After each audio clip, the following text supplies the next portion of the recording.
लगातार शूट वूट किया की वजह से। और अभी हमने के देखी हमारे बेदर्दी तेरे प्यार में लटक जीवा के राइटर और कंपनी मालिक, और इधर हैं हमारे संजय चौरसिया का पान भंडार संजय पान भंडार, और हमारे राज जायसवाल राज गाजीपुरी।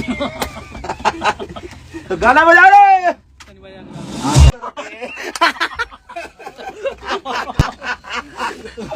ओह God, thank you so much. और आप लोग ऐसे ही प्यार आशीर्वाद देते रहे।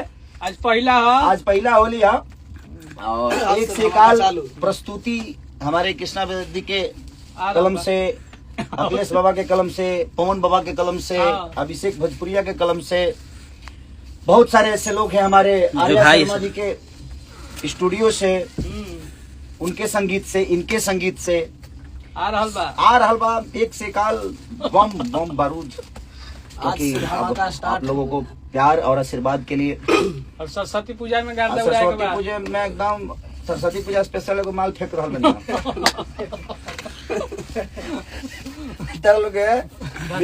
विसर्जन खाती, और हमनी के भोजपुरी में भाषान कही ले जाए, तो भाषान खाती जो अभी आने वाला है ना, धसान मसान चली। हाँ, भाषान आसान नहीं खे, भाषान में आसान नहीं खे, तो आसान करे वाला काम ना, एकदम जो मुश्किल होके तब ना काम करे के बाद काजी, आसान तो हर आदमी करते।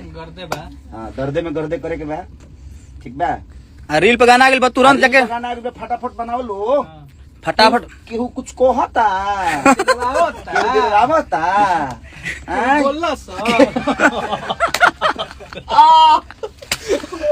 Thank you so much. ऐसे ही प्यार आशीर्वाद आप लोग देते रहिए, और माँ शारदे आप सबके जीवन में ऐसे ही खुशहाली लाती रहे, और हमारी गर्मी को दिन जापन माता रानी सब बच्चों को आगे बढ़